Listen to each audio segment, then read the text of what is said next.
ঈমানের পথে অবিচল থেকে আমার মরণ যেন হয়। ঈমানের পথে অবিচল থেকে আমার মরণ যেন হয়। তোমারই কাছে মিনতি আমার, মহামহিম দয়াময়। ঈমানের পথে অবিচল থেকে আমার মরণ যেন হয়। প্রতিদিন মিথ্যের মুখোমুখি হয়, বেদিন ফাসিকেরা করে হই জয়। প্রতিদিন মিথ্যের মুখোমুখি হয়, বেদিন ফাসিকেরা করে হই জয়। আজাজিল এসে গুমরাহি সুর গানে করে তোলে মোহময়। ঈমানের পথে অবিচল থেকে আমার মরণ যেন হয়। ঈমানের পথে অবিচল থেকে আমাদের মরণ যেন হয়। বিভিন্ন রকমের শিরক হতে পারে, যেমন প্রথম পর্যায়ে যদি বলি আশ-শিরকু ফি ইবাদাতিল্লাহ, আল্লাহর ইবাদতের মধ্যে শরীক করা। ইবাদতের একমাত্র হকদার যিনি, সবাই বলেন তিনি কে? আল্লাহ ছাড়া অন্য কেউ ইবাদত পাওয়ার কোনো যোগ্যতা রাখে না, কারণ আল্লাহ ব্যতীত অন্য কারো ভেতরে রুবুবিয়তের কোনো কোয়ালিটি নাই। রুবুবিয়তের একমাত্র কোয়ালিটি যার ভেতরে বিদ্যমান। গলার আওয়াজ বড় করে সবাই বলেন তিনি কে? আপনারা বলবেন হুজুর রুবুবিয়ত মানে কি? রুবুবিয়ত মানে হলো সকলের সকল প্রয়োজন পূরণ করেন যিনি, রব হলেন তিনি।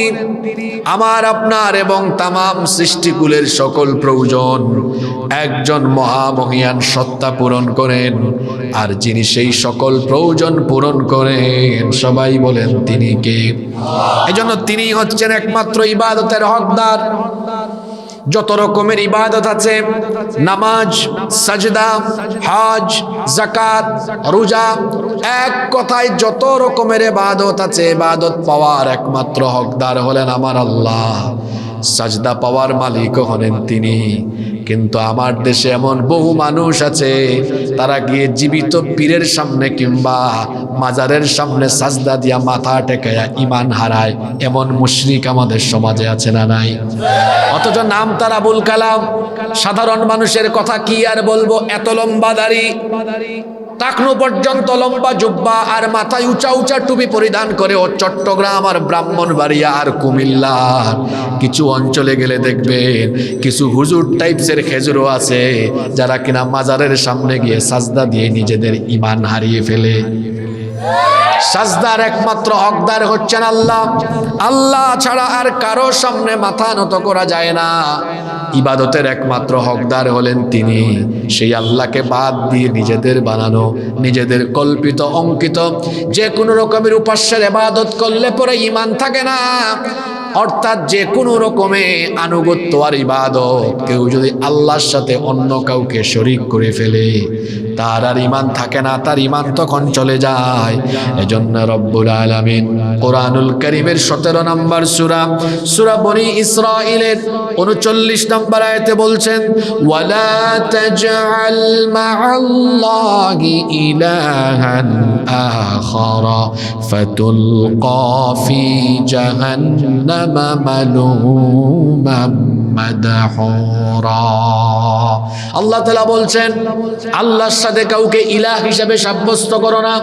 যদি করো তাহলে বিতাড়িত এবং নিন্দিত অবস্থায় জাহান্নামে নিক্ষিপ্ত হওয়া লাগবে। রব্বুল আলামিন কোরআনে কারীমের 26 নম্বর সূরা সূরাতুশ শুআরা এর 213 নম্বর আয়াতে এভাবে বললেন, ফালা তাদউ মা'আল্লাহি ইলাহান আখারা ফাতাকুনা মিনাল মুআযযিবিন। আল্লাহর সাথে কাউকে ইলাহ হিসাবে সাব্যস্ত করো না। যদি করো তাহলে অবশ্যই আযাব প্রাপ্তদের কাতারে শামিল হয়ে যাবে। আল্লাহর ইবাদতে যেমন কাউকে শরীক করা যায় না, ঠিক তেমনি ভাবে আল্লাহর গুণের সাথেও কাউকে গুণান্বিত করা যায় না। এমন কিছু বিষয় আছে যা কেবল আল্লাহই করতে পারেন, আর কেউ করতে পারে না। যেমন ভালো মন্দ করার মালিককে, কল্যাণ ও কল্যাণের মালিককে। কিন্তু আমার দেশে মুসলমান নামধারী এমন বহু মানুষ আপনি পাবেন যে ভালো আর মন্দের জন্য বিভিন্ন পীরের কাছে যায়, গণকের কাছে যায়, জ্যোতিষীর কাছে যায়। চট্টগ্রামে গিয়া দেখেন বদনা পীরের মাজারে অনেকে গিয়া সুতা টানায় দেয় তার চাকরির বরকতের জন্য, কল্যাণের জন্য। ভালো আর মন্দের জন্য কেউ আল্লাহর মুখাপেক্ষী হওয়া থেকে বিরত হয়ে যদি অন্য কারো মুখাপেক্ষী হয়, এর আর ঈমান থাকে না, এর ঈমান চলে যায়। একজন মুমিন হিসাবে আপনার ভেতরে এই বিশ্বাস থাকা লাগবে, আমার ভালো আর মন্দ করার একমাত্র মালিক যিনি, তিনি কে? এজন্য রব্বুল আলামিন কোরআনুল কারীমের 6 নম্বর সূরা সূরাতুল আনআমের 17 নম্বর আয়াত থেকে বললেন, ওয়া ইয়ামসাসকাল্লাহু বিদুররিন ফালা কাশিফা লাহু ইল্লা হু ওয়া ইয়ামসাসকা বিখাইরিন ফাহুয়া আলা কুল্লি শাইইন কাদির। আল্লাহ তাআলা বলছেন, যদি আল্লাহ তোমাকে দুঃখ দুর্দশা দ্বারা স্পর্শ করেন, কেউ তোমাকে তা থেকে বাঁচাতে পারবে না।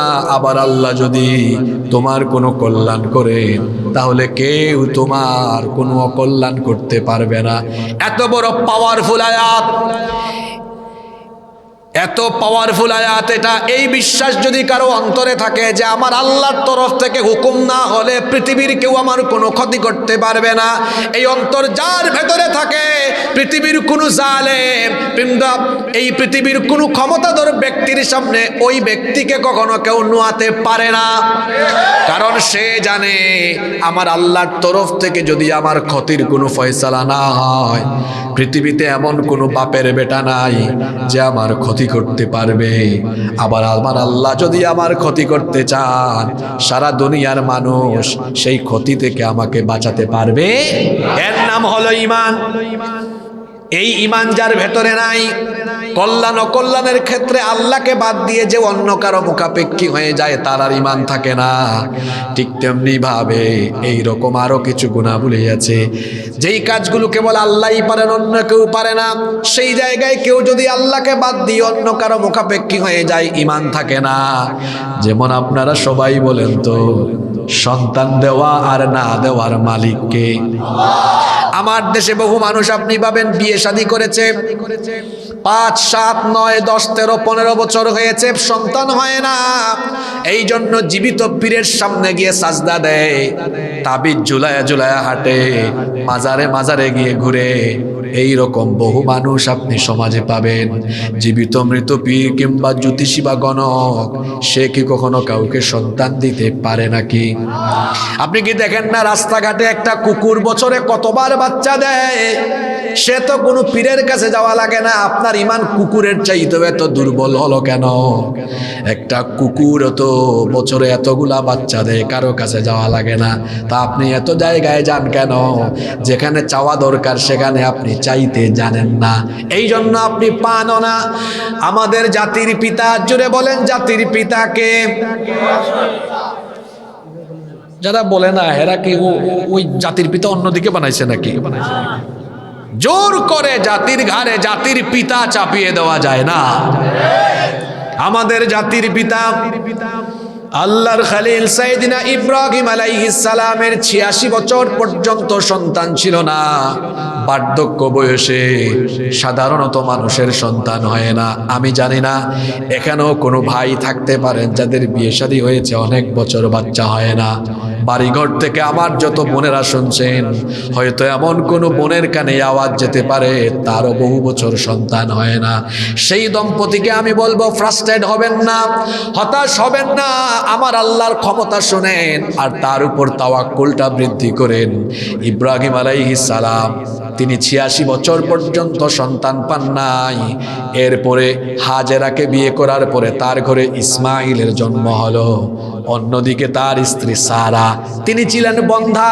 আচ্ছা আপনারা বলেন তো, বন্ধা নারীর ঘরে সন্তান হয় নাকি? কি আশ্চর্য কারবার! আপনারা বললেন না, কিন্তু অসম্ভবকেও আল্লাহ সম্ভব করে দিলেন। আল্লাহ একদিন ফেরেশতা পাঠায়া জাতির পিতাকে এবং সারা আলাইহিস সালামকে বলে দিলেন তোমাদের ঘরে সন্তান হবে। সারা তখন হেসে হেসে বললেন, কি বলেন, এই বয়সে কিভাবে সম্ভব? আমার হাজবেন্ড তিনি বার্ধক্য বুড়া মানুষ, বার্ধক্য বয়সে চলে গিয়েছেন, আমিও বৃদ্ধা, তার উপরে আমি আবার বন্ধা। বন্ধা নারীর ঘরে সন্তান হয় কেমনে? ফেরেশতা বললেন সব কিছুই সম্ভব যদি তিনি চান। সুবহানাল্লাহ। ওই বন্ধা নারীর ঘরেও আল্লাহ একজনকে দিয়ে দিলেন। সেই সন্তানের নাম কি? জোরে বলেন, সেই সন্তানের নাম কি? ইসহাক। তার ঘরে ইয়াকুব, ইয়াকুবের ঘরেই হলেন বনি ইসরাইল। এমন এক বংশ আসলো যেই বংশে আল্লাহ দুনিয়াতে সবচেয়ে বেশি নবী এবং রাসূল দিয়েছেন। আল্লাহু আকবার। আপনি কেন হতাশ হলেন? বিয়ে শাদী হয়েছে 8-10 বছর হয়েছে তো কি হয়েছে? হতে পারে আল্লাহ আপনার ইমানের পরীক্ষা নিয়ে এমন সন্তান দিবেন, এই বংশধারায় দেখা যাবে আপনার ঘর থেকে যে প্রজন্ম আসবে, প্রজন্মের পর প্রজন্ম শুধু আলেম উলামা আর আল্লাহর ওলিদের পয়দা হতে থাকবে। সুবহানাল্লাহ। ফ্রাস্ট্রেট হয়ে যান কেন আপনি? দেখেন না আমার জাতির পিতার সন্তান হলো না, তিনি কি সুন্দর করে দোয়া করলেন, রব্বি হাবলি মিনাস সালিহিন, রব তুমি আমাকে নেককার সন্তান দাও। আল্লাহ বললেন ইব্রাহিম তোমার দোয়া আমার এত ভালো লাগলো, কবুলও করলাম। আল্লাহ বললেন ফাবাশশারনাহু বিগুলামিন হালিম, আমি তোমার দোয়াকে কবুল করলাম আর তোমাকে এক ধৈর্যশীল ধৈর্য সহিষ্ণু নেককার সন্তানের সুসংবাদ দান করে দিলাম। এজন্য সন্তান না হলে আজে বাজে জায়গায় যাওয়া যাবে না। সন্তান দেওয়ার একমাত্র মালিক কে? রব্বুল আলামিন। কোরআনুল কারীমের 42 নম্বর সূরা সূরাতুশ শুরা এর 49 নম্বর আয়াত থেকে বললেন লিল্লাহি মুলকুস সামাওয়াতি ওয়াল আরদি ইয়াখলুকু মা ইয়াশা ইয়াহাবু লিমান ইয়াশাউ ইনাসান ওয়া ইয়াহাবু লিমান ইয়াশাউ الذكور أو يزوجهم ذكرانا وإناثا ويجعل من يشاء عقيما إنه عليم قدير। আল্লাহ তাআলা বলছেন আসমান সমূহ আর জমিনের মালিক আল্লাহ একমাত্র আল্লাহর। তিনি যা চান তাই সৃষ্টি করতে পারেন। তিনি যাকে ইচ্ছা কন্যা সন্তান দেন। আগে আল্লাহ কন্যা সন্তানের কথা বলেছেন। আল্লাহর পছন্দ হচ্ছে কন্যা সন্তান দেওয়া। কন্যা সন্তানের ভেতরে আল্লাহ আলাদা বরকত রেখেছেন। আর আপনাদের পছন্দ হলো ছেলে সন্তান পাওয়া। আর আল্লাহ বলছেন আমি যাকে চাই, আগে বলছেন কন্যা দেই। হাদিস শরীফে এসেছে আল্লাহর নবী বলেছেন আল্লাহ যাদের কল্যাণ চান, বরকত চান, যেই হাজবেন্ড ওয়াইফকে আল্লাহ বেশি বরকত দিতে চান তাদের ঘরে আল্লাহ প্রথমে কন্যা সন্তান পাঠান। সুবহানাল্লাহ। কিন্তু আপনারা মেয়ে সন্তান পাইলে বেজার হয়ে যান।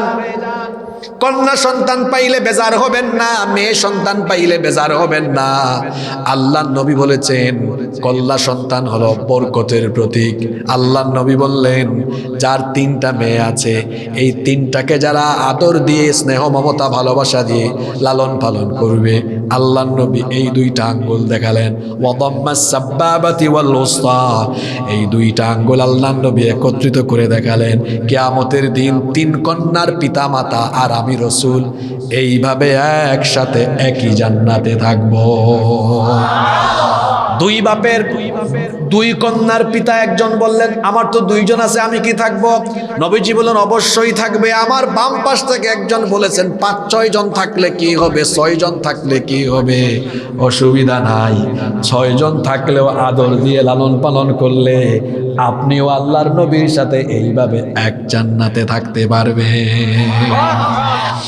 আল্লাহ বলছেন, আমি যাকে চাই তাকে কন্যা সন্তান দেই, আবার যাকে চাই ছেলে দেই, আবার যাকে ইচ্ছা ছেলে আর মেয়ে দুটা মিলায় দেই, আবার আমার যারে মন চায় ছেলে মেয়ে কোনোটাই দেই না, বন্ধা অবস্থায় রেখে দেই। তাহলে এই আয়াত থেকে প্রমাণ হলো সন্তান দেওয়া আর না দেওয়ার একমাত্র ইখতিয়ার যার, জোরে বলেন তিনি কে? এতগুলো আয়াত থেকে আমি আপনাকে কি বোঝাতে চাইলাম? যে সকল গুণে আমার আল্লাহ গুণান্বিত, সেই গুণে অন্য কাউকে গুণান্বিত করা মানে হলো আল্লাহর সাথে শিরক করা। এইটা করলে ঈমান থাকে না। আরেক প্রকার শিরক হলো আশ-শিরকু ফির রুবুবিয়্যা, আরেক প্রকার শিরক হলো রুবুবিয়্যাতের সাথে শিরক করা। মানে হচ্ছে আল্লাহর রাজত্ব, আল্লাহর ক্ষমতা, আল্লাহর বিধান, আল্লাহর সভরেন্টি, আল্লাহর সার্বভৌমত্বের সাথে শিরক করা। বলেন তো, এই গোটা পৃথিবীকে যিনি এত সুন্দর করে সৃজন করেছেন, এত সুন্দর করে যিনি আমাদেরকেও বানালেন, তিনি কে? আহারে, সবকিছুকে এত সুন্দর করে যিনি বানালেন, তিনি সুন্দর আরো কম না বেশি? দুনিয়া সুন্দর, মানুষ সুন্দর, আসমান সুন্দর, জমিন সুন্দর, সুন্দরে সুন্দরে পাল্লা, জানি না কত সুন্দর তুমি আল্লাহ, জানি না কত সুন্দর তুমি আল্লাহ। সুবহানাল্লাহ। যিনি বানিয়েছেন তার আইনে আকাশ চলে। প্রতিদিন পূর্ব দিক থেকে সূর্য উঠে কার হুকুমে? পুরুষ মানুষের মতো জবাব দেন, প্রতিদিন সূর্য উঠে কার হুকুমে? পশ্চিম দিকে সূর্য ডুবে কার হুকুমে? আকাশে যে তারকা আছে, গ্যালাক্সি আছে, ব্ল্যাক হোল আছে, মহাবিশ্বে যে অসংখ্য সৌরজগৎ আছে, এগুলো পরিচালনা হয় যার হুকুমে, তিনি কে? গাছের পাতা নড়াচড়া করে কার হুকুমে? কারণ সবকিছুকে আল্লাহই সৃষ্টি করেছেন, এজন্য সব জায়গায় আল্লাহর আইন চলছে। মানুষকে বানিয়েছেন কে? তো মানুষের জীবন পরিচালনায় কার আইন চলা দরকার? এজন্য আল্লাহ বলেছেন, বান্দা শোনো, আকাশ জমিনে যেভাবে আমার আইন চলে, ঠিক তেমনি তোমার জীবন পরিচালনায় আমার আইন চলতে হবে। কারণ ইনিল হুকমু ইল্লা লিল্লাহ, হুকুমতের অধিকার একমাত্র কার? আলা লাহুল খালকু ওয়াল আম, সৃষ্টি যার, আইন চলবে তার। আর আপনি স্লোগান দেন আইন চলবে আমার নেতা আর নেত্রীর, কোন নেতা নেত্রীর আইন চলবে না। সৃষ্টি যার, আইনও চলবে তার। যদি কেউ আল্লাহর আইনকে এই জায়গাতে অসম্পূর্ণ মনে করে, কিংবা কেউ যদি আল্লাহর আইনের ভিত্তিতে মানুষের জীবনের বিভিন্ন সেক্টর পরিচালনা করার ব্যাপারে সন্দেহ করে, কেউ যদি বলে আমরা শরিয়া আইনে বিশ্বাস করি না, কেউ যদি বলে আল্লাহর আইন দিয়ে আদালত চলতে পারে না, আল্লাহর আইন দিয়ে অর্থনৈতিক সেক্টর, আল্লাহর আইন দিয়ে আদালত, আল্লাহর আইন দিয়ে বিচার ফয়সালা, রাষ্ট্রীয় অঙ্গন, পার্লামেন্ট, সেক্রেটারিয়েট, এগুলো চলতে পারে না, এই কথা যে বলবে তার ঈমান থাকবে? কারণ আল্লাহ বলছেন এদের পরিচয় আমি দিচ্ছি না। আসেন সূরা নাম্বার, আয়াত নাম্বার দিয়ে এদের পরিচয় দিয়ে দেই। কোরআনে কারীমের 5 নাম্বার সূরা, সূরাতুল মাইদার ভেতরে আল্লাহ 3 জায়গায় বলেছেন, ওয়ামান লাম ইয়াহকুম বিমা আনজালাল্লাহু ফাউলাইকা হুমুল কাফিরুন, ফাউলাইকা হুমুল ফাসিকুন, ফাউলাইকা হুমুল যালিমুন। যারা আল্লাহর দেওয়া আইনের ভিত্তিতে বিচার করে না, ফয়সালা করে না, এরা হলো কাফের, এরা হলো জালেম, এরা হলো ফাসিক। ফাসিক, এদেরকে কাফের বানাইছি আমরা না আল্লাহ। যারা বলবে সকল ক্ষমতার মালিক জনগণ, এর ঈমান নাই, এ বেঈমান হয়ে গিয়েছে। কারণ ক্ষমতার নামে আল্লাহ কোরআনে একটা সূরা দিয়েছেন, সেই সূরার সিরিয়াল নাম্বার হলো 67, 67 নাম্বার সূরা। সূরার নাম হলো সূরাতুল মুলক। মুলক মানে হলো ক্ষমতা। সেই সূরার প্রথম আয়াতে আল্লাহ তার ক্ষমতার পরিচয় দিয়ে বলেছেন, শোনো বান্দা, সকল ক্ষমতার মালিককে। আল্লাহ বললেন, তাবারাকাল্লাযী বিয়াদিহিল মুলকু ওয়া হুয়া আলা কুল্লি শাইইন কাদির। বরকতময় সুমহান সেই সত্তা যার হাতে সকল ক্ষমতা, সকল ক্ষমতা যার হাতের মুঠায়। গলার আওয়াজ বড় করে বলেন, তিনি কে? আন্নাল কুওয়াতা লিল্লাহি জামিআ, সব ক্ষমতার মালিক তিনি। আমাদের দেশে আজকে তো তফসিল হয়ে গিয়েছে, দেখবেন অনেকে ভোট চাইতে এসে বলবে সব ক্ষমতার মালিক আপনারা। আপনাদেরকে পাম দেয়, পাম দিয়া ভোট নেয়, তারপরে ক্ষমতায় গেলে ক্ষমতার মালিককে বুঝায় দেয়। একটু উল্টা পাল্টা করলে জনগণের ট্যাক্সের পয়সায় গাড়িতে চলা ওই সকল জনপ্রতিনিধিরা দেখা যায় তখন ক্ষমতাকে পাকাপুক্ত বা ক্ষমতায় থাকার জন্য সেই সময় জনগণের পয়সায় কেনা গুলি জনগণের বুকের ভিতরে ঢুকায় দেয়। এই হইল এদের বাটপারি আর চিটারি। সকল ক্ষমতার মালিক জনগণ কেমনে হয়? একটু ডায়রিয়া হলে হেড অফিসে আসতে যাইতে টায়ার্ড হয়, সে বুঝে সকল ক্ষমতার মালিক।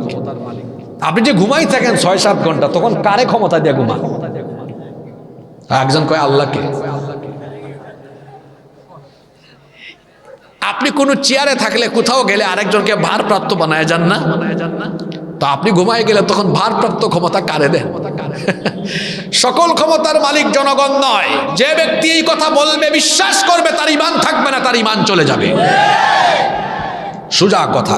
তাহলে ঈমান ভঙ্গের 1 নাম্বার কারণ হলো কথা, কাজ, আচার আচরণ, চলাফেরা, যে কোনো কিছু দিয়ে আল্লাহর সাথে শিরক করলে তার ঈমান আর। 1 নাম্বার পয়েন্টটা মনে থাকবে। 2 নাম্বার, যে কাজ করলে ঈমান চলে যায়, আল্লাহ আর বান্দার মাঝখানে কেউ যদি কাউকে মাধ্যম বানায়, সে যদি মনে করে যে সরাসরি আমার আল্লাহ আমার ফরিয়াদ শুনবেন না, আমি সরাসরি আল্লাহর কাছে যেতে পারবো না, এই জন্য অমুককে মাধ্যম বানালাম। আমার দেশে যারা মাজারকে বাজার বানিয়েছে, যারা মাজারের নামে ব্যবসা খুলেছে, বিশেষ করে এরা এই তরিকাটা বেশি ফলো করে। এরা বিভিন্ন তরিকা বানিয়েছে, মারেফত বানিয়েছে, তরিকত বানিয়েছে, বানিয়ে কয় আল্লাহর কাছে এমনি যাওয়া যাবে না, আমার পথ ধরো, আমারে মাধ্যম বানাও। বলেন তো দেখি, আমার আল্লাহ কি এমন অপারগ যে আমি কিছু বললে সরাসরি তিনি শুনবেন না? তিনি কি এমন অপারগ নাকি? মক্কার মুশরিকরা 360টা দেবতার পূজা করত। লাত, মানাত, উজ্জা, হুবল সহ অসংখ্য দেবতার পূজা করত। তাদেরকে বলা হলো, তোমরা কেন এক আল্লাহকে বাদ দিয়ে এতগুলো দেবতার পূজা করো? কয় আমরা তো আল্লাহ যে একজন আছেন এটা আমরা জানি, এটা আমরা মানি, তাহলে কেন তোমরা এই 360টা দেবতার পূজা করো? তখন তারা কি জবাব দিয়েছিল শোনেন। কোরআনে কারীমের 39 নাম্বার সূরা, সূরাতুজ জুমারের 3 নাম্বার আয়াত, আল্লাহ বলছেন, আলা লিল্লাহিদ দীনুল খালিস ওয়াল্লাযীনা ইত্তাখাযু মিন দুনিহি আউলিয়া মা না'বুদুহুম ইল্লা লিয়ুকাররিবুনা ইলাল্লাহি যুলফা। তারা বলেছিল, মা না'বুদুহুম ইল্লা লিয়ুকাররিবুনা ইলাল্লাহি যুলফা। এই 360টা দেবতার পূজা আমরা এই কারণে করি যাতে এদের মাধ্যমে আল্লাহ পর্যন্ত পৌঁছা যায়। আচ্ছা বলেন তো, আল্লাহ পর্যন্ত পৌঁছাতে হলে মাঝখানে কোনো মিডিয়া বা ভায়া লাগে নাকি? আমরা যদি এখান থেকে আল্লাহকে ডাক দেই, তো মাঝখান দিয়া কথাইটা তুলা দিয়ে আল্লাহর কাছে দেওয়ার জন্য আরেকজন লাগবে নাকি? আরে আমার আল্লাহ তো হলেন তিনি ইউনুস নবী, সাগরের অতল তলে দেশে মাছের পেটের ভেতর থেকে তিনি বলেছিলেন লা ইলাহা ইল্লা আনতা সুবহানাকা ইন্নী কুনতু মিনাজ জালিমিন। ইউনুস নবীর এই ফরিয়াদ পৃথিবীর একটা মানুষের কানেও গিয়েছে নাকি? আকাশের কোনো ফেরেশতা শুনে নাই, জমিনের কোনো ফেরেশতা শুনে নাই, কিন্তু সাগরের তলদেশে মাছের পেটের ভেতর থেকে তিনি যেই আওয়াজটা করলেন, আল্লাহ সঙ্গে সঙ্গে জবাব দিয়ে দিলেন, ফাস্তাজাবনা লাহু ওয়া নাজ্জাইনাহু মিনাল গাম্মি ওয়া কাযালিকা নুনজিল মুমিনিন। আমার ইউনুসের ডাকের জবাব আমি দিয়ে দিলাম, তাকে তার বিপদ থেকেও বাঁচিয়ে দিলাম। ওয়া কাযালিকা, এইভাবে করে যদি মুমিনরাও বিপদে মুসিবতে পড়ে আমাকে ডাকে, নুনজিল মুমিনিন, মুমিনদেরকেও বিপদ থেকে যিনি বাঁচিয়ে দিবেন তিনি কে? সুতরাং আমার কোনো ডাক আল্লাহর কাছে পৌঁছাতে হলে মাধ্যম লাগে না, ঈমান ঠিক করেন। ঠিক তেমনি ভাবে আমার আল্লাহ সবকিছু দেখেন, মাঝখান দিয়া কেউ এই খবর আল্লাহর কাছে নিয়ে যাওয়া লাগে না।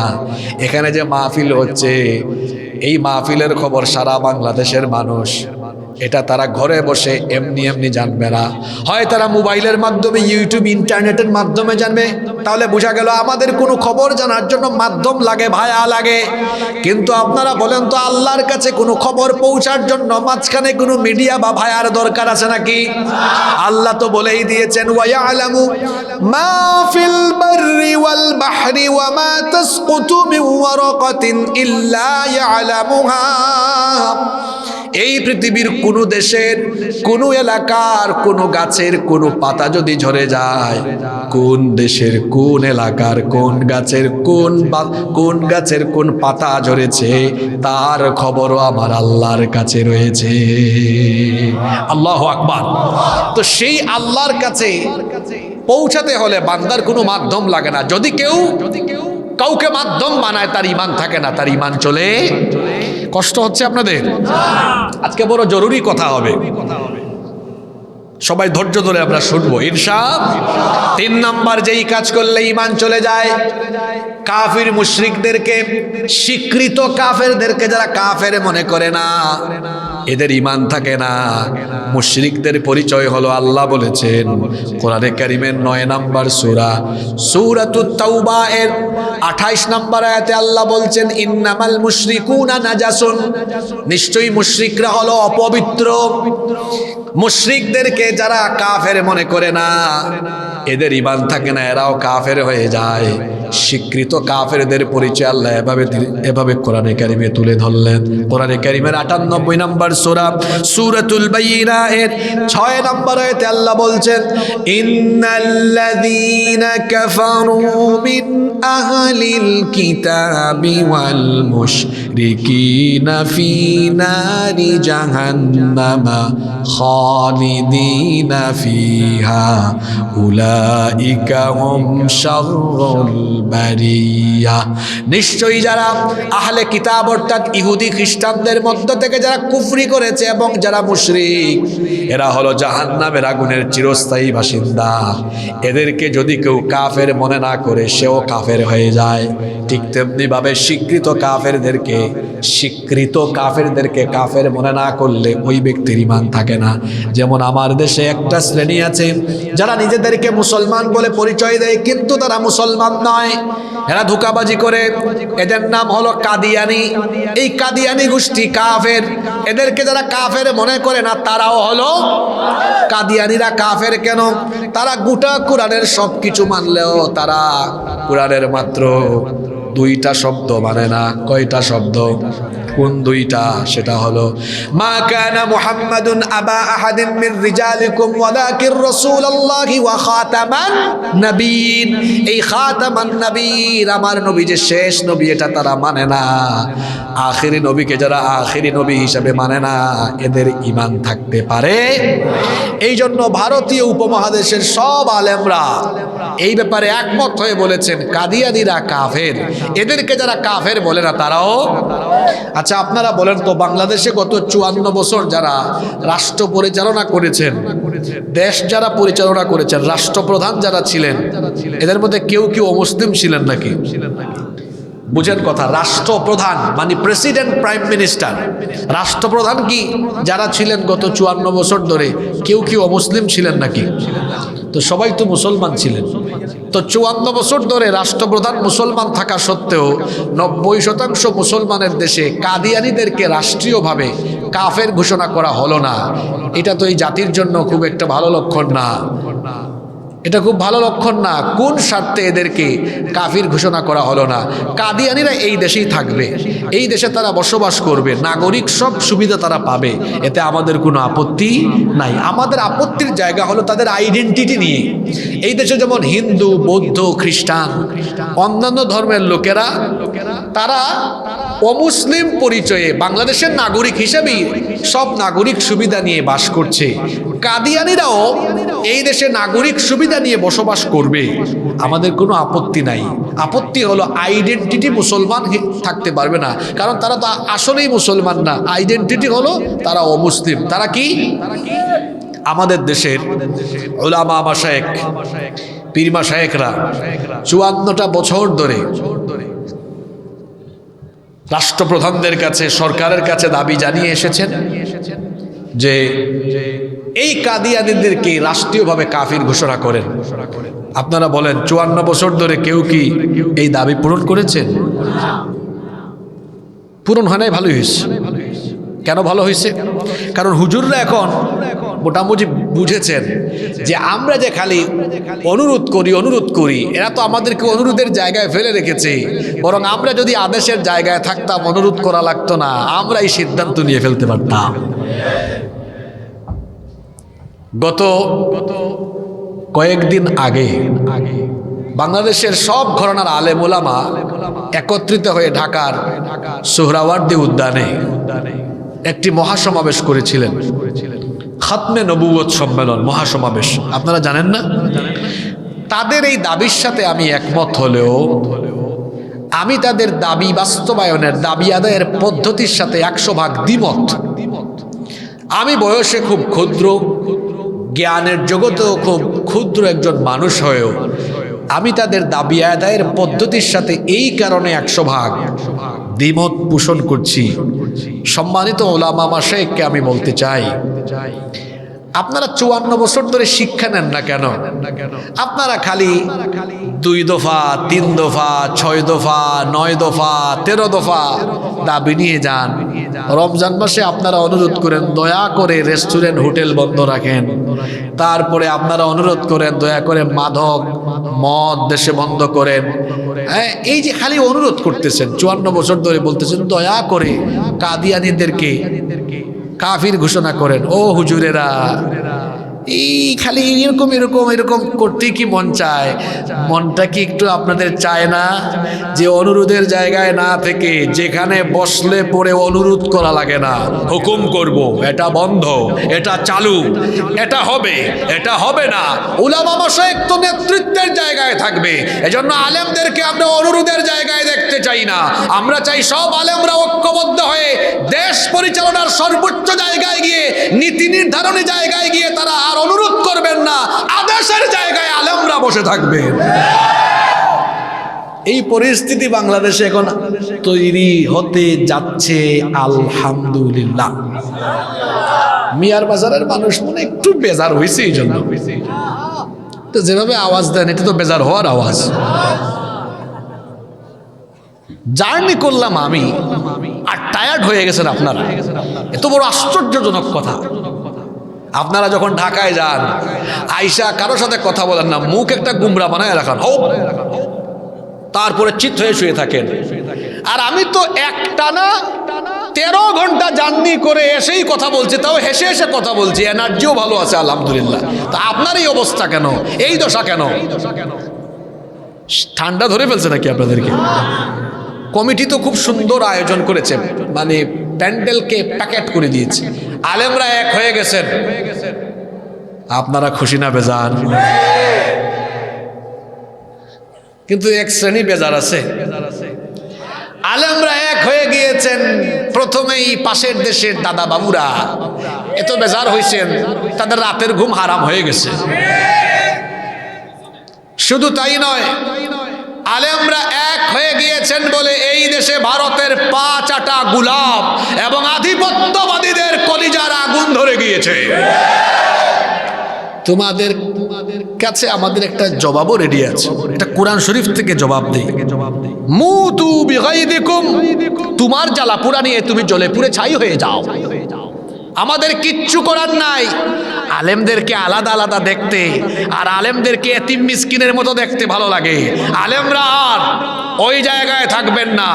চুরি চামারি, দুর্নীতি, রাহাজানি, অন্যায় অপকর্ম চলতে চলতে এদেশের মানুষেরা এখন রীতিমতো বিরক্ত হয়ে গিয়েছে। এজন্য এদেশের মানুষেরা এই দেশের উন্নতি, অগ্রগতি আর সমৃদ্ধির জন্য জাতির শ্রেষ্ঠ সন্তান আলেমদেরকে রাষ্ট্র পরিচালনার সর্বোচ্চ জায়গায় এখন দেখতে চায়।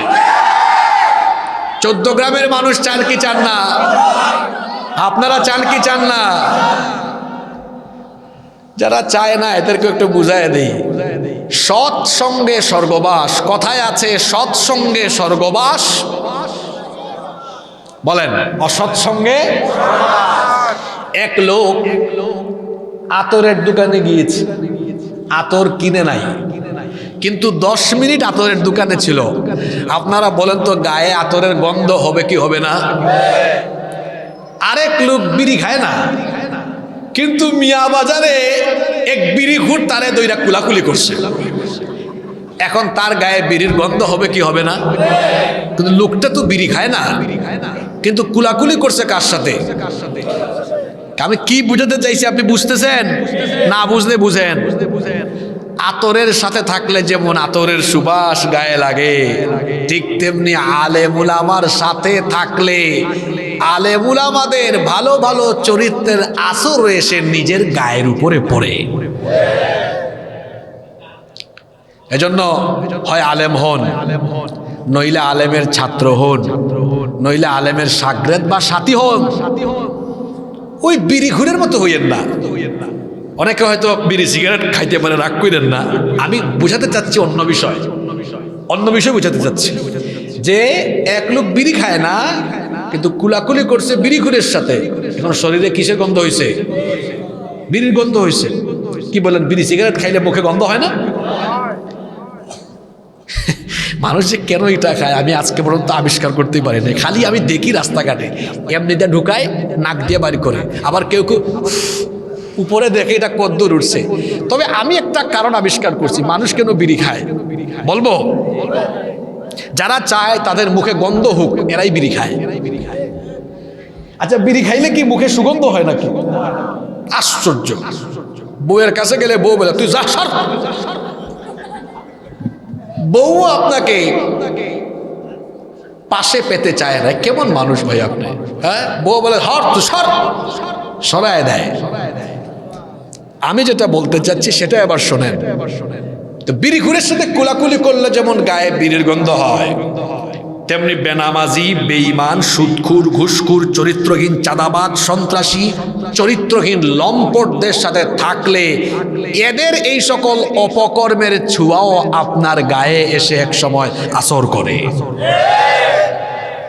তাহলে বলেন আমরা কি আতরের সাথে না বিড়ি বা গোবরের সাথে? যুবকদেরকে বলছি, আপনারা হলেন ভাই জাতির সম্পদ। আপনাদেরকে অনেকে টার্গেট করে তার ক্ষমতার চেয়ারে যাওয়ার জন্য। সে প্রথমেই টার্গেট করে যুবকদেরকে, তারপর কি করে যুবকদের পকেটে 1000 2000 টাকা ঢুকায়, অথবা তাদেরকে পথ পদবীর লুক দেখায়, দেখায়া তাদেরকে সামনে পিছনে মোটর সাইকেল দিয়া শুডাউন করাইয়া তার স্বার্থ হাসিল করে, আর যুবকগুলারে চামচার মতো ব্যবহার করে। ইউ হ্যাভ টু পার্সোনালিটি, তোমার ব্যক্তিত্ব থাকা দরকার।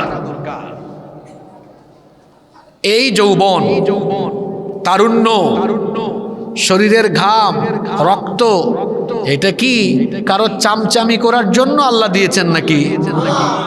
আমার শরীর থেকে হালকা হালকা ঘাম বেরোইতেছে।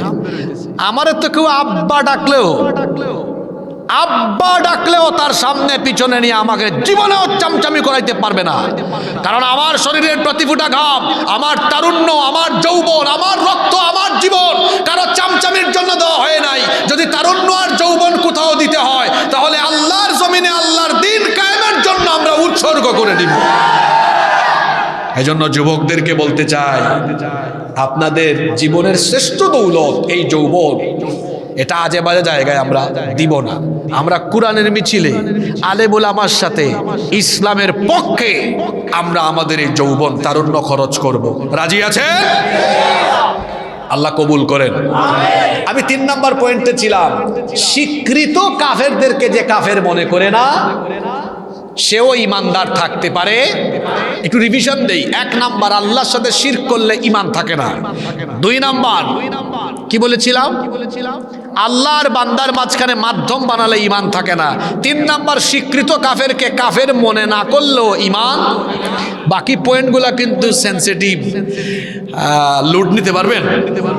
বলবো কালকে কমিটির ধইরেন না, কোথার থেকে হুজুর একটা আনসার সব ওয়াজ আমার উপর দিয়ে ঝাইরা চলে গেছে, আমি তো চিনিও না আপনাকে। 4 নাম্বার হলো, যদি কোনো মুসলমান মুহাম্মাদুর রাসূলুল্লাহ আমার সাথে বলেন সাল্লাল্লাহু আলাইহি ওয়াসাল্লামের আনিত জীবন ব্যবস্থা অর্থাৎ ইসলাম, ইসলামের চাইতে অন্য কোনো বিধানকে পরিপূর্ণ পূর্ণাঙ্গ মনে করে, তাহলে তার ঈমান থাকবে না। কেউ যদি মনে করে আল্লাহর দেওয়া আইনের চাইতে মানুষের বানানো আইন উত্তম, ভালো করে বুঝবেন কিন্তু কথাগুলা, এইসব ওয়াজ সচরাচর সব জায়গায় শুনবেন না। যদি কেউ মনে করে আল্লাহর আইন ব্যতীত অন্য কারো বানানো আইন উত্তম, যদি কেউ মনে করে ইসলামের আইন হলো এই 21 শতাব্দীর জন্য অকার্যকর পুরনো, কেউ যদি মনে করে আল্লাহর আইন হলো পিছিয়ে যাওয়ার জন্য, আল্লাহর আইন এগিয়ে যাওয়ার পথে অন্তরায়, আল্লাহর আইনের চাইতে অমুক তমুক মানুষের বানানো আইন উত্তম, তাহলে তার আর ঈমান থাকবে না। কারণ একজন মানুষ ঈমান গ্রহণ করে যখন মুমিন হয়ে যায় তখন সে আর তার নিজের ইচ্ছায় চলতে পারে না, তখন আল্লাহ আর রাসূলের দেখানো পথেই তাকে চলতে হয়। এজন্য রব্বুল আলামিন কুরআনুল কারীমের 33 নম্বর সূরা সূরাতুল আহজাবের 36 নম্বর আয়াতে বললেন, ওয়ামা কানা লিমুমিনিন ওয়ালা মুমিনাতিন ইযা কাদাল্লাহু ওয়া রাসূলুহু আইয়াকুনা লাহুমুল খিয়ারাতু মিন আমরিহিম ওয়া মান ইয়াসিল্লাহা ওয়া রাসূলুহু ফাকাদ দাল্লা দালালাম মুবিনা। আল্লাহ তাআলা বলছেন, আল্লাহ এবং রসুলের তরফ থেকে নির্দেশ চলে আসার পরে, আল্লাহ আর তার রসুলের তরফ থেকে সকল ব্যাপারে ফয়সালা চলে আসার পরে মুমিন পুরুষ এবং নারীর জন্য এটা আর সমীচীন নয় যে তারা তাদের নিজের ইখতিয়ার মতো চলবে, বরং ঈমান আনার পরে মুমিন এবং মুমিনা নারী উভয়ে যার ইচ্ছা মোতাবেক জীবন পরিচালনা করবে তিনি কে? আল্লাহ আর তার রসুলের ফয়সালাকেই মেনে নিবে, আল্লাহর আইনকেই গ্রহণ করে নিবে। যারা আল্লাহর আইনকে গ্রহণ করে না, আল্লাহ তাদেরকে বলছেন, ওয়ামান আদাল্লু মিম্মান ইত্তাবাআ হাওয়াহু বিগাইরি হুদাম মিনাল্লাহ ইন্নাল্লাহা লা ইয়াহদিল কওমায যালিমিন। তার চেয়ে আর অধিকতর গুমরা পথভ্রষ্ট কে হতে পারে যে আল্লাহর দেওয়া হেদায়াত থেকে মুখ ফিরিয়ে নিয়েছে, আল্লাহর দেওয়া বিধান থেকে যারা মুখ ফিরিয়ে নিয়েছে আল্লাহ তাদেরকে বলেছেন গুমরা, আল্লাহ তাদেরকে বলেছেন পথভ্রষ্ট। ঈমান আনার পরে আল্লাহর ফয়সালা বাদ দিয়ে অন্য কারো ফয়সালা গ্রহণ করা যায় না। এবার বীর পুরুষের মতো সাহস নিয়ে জবাব দেন তো দেখি, আপনাদের দেশের আদালতগুলিতে চলে আল্লাহর ফয়সালা নাকি মানুষের ফয়সালা? বাস্তবিক হওয়া লাগবে, তাই না? তো বলেন, আপনাদের আদালতে চলে আল্লাহর ফয়সালা না রসুল, আল্লাহর ফয়সালা না মানুষের ফয়সালা? এই মানুষের ফয়সালায় আপনাদের কি লাভ হচ্ছে বেশি না ক্ষতি বেশি হচ্ছে? শুনেন, 54 বছর ধরে আদালত মানুষের আইনে চলছে, রাষ্ট্র পরিচালনা হচ্ছে মানুষের আইনে। এই 54 বছরের মধ্যে 32 বছর দুই আন্টি দেশ চালাইছেন, আর 22 বছর অনেক কাকু মিলে চালাইছেন। তাহলে 32 বছর নারীরা এগিয়ে, আর 22 বছর অনেক চাচারা মিলে চালাইছেন, মিল্লা জিল্লা চালাইছে তারা। এই 32 আর 22 হলো 54। এই 54 বছরে আদালতে চলেছে আল্লাহর আইন না মানুষের আইন? আবার নারীরাই বেশি ক্ষমতায় ছিল 32 বছর। আবার এট এ টাইম প্রধানমন্ত্রী, বিরোধী দলীয় নেত্রী, স্পিকার, স্বরাষ্ট্র, পররাষ্ট্র, শিক্ষা সব নারীদের হাতে ছিল কি ছিল না? এত ক্ষমতা পাইয়া তারা এই দেশে নারী নির্যাতন, নিপীড়ন, ধর্ষণ বন্ধ করতে পেরেছে। ওই যে গত কয়েক মাস আগে মাগুরায় একটা মেয়ে, ছোট্ট মেয়ে আসিয়া, মনে আছে তার কথা? 8 বছর বয়স। এক পরিবারের 3 নরপিশাচ মিলে আমার বোনটির উপরে পাশবিকতা চালালো। হাসপাতালে কয়েকদিন আর্তনাদ করলো। দুনিয়া থেকেও আমার বোন চলে গেল, তার কবরে ঘাস উঠে গিয়েছে। বলেন দেখি, তার ধর্ষণকারীরা এখনো বেঁচে আছে না নাই? আরে বাপরে বাপ, আপনাদের দেশের আদালতে আল্লাহর আইন না মানুষের আইন? এ কেমন আইন গো?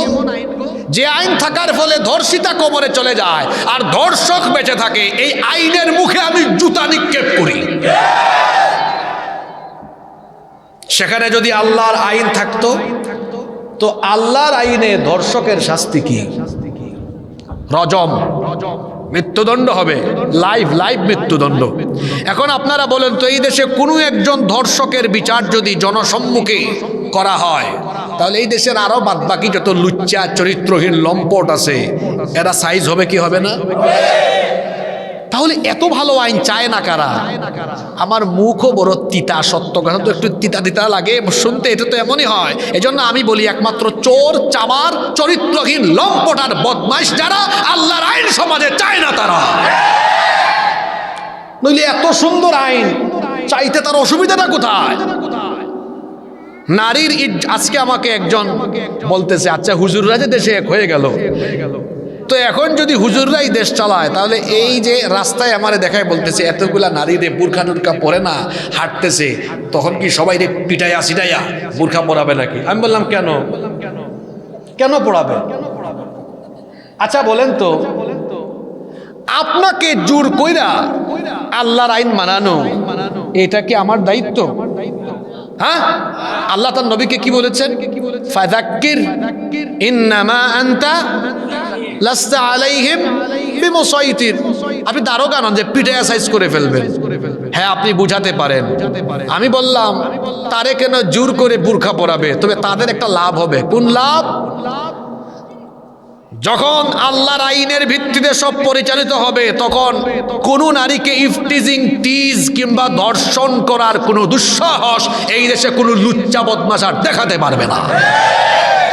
তাহলে নারীর নিরাপত্তার জন্য মানুষের আইন ভালো না আল্লাহর আইন ভালো? আপনারা চান কার আইন? যারা বলে না, এরা কোন খবিসের আইন চায়?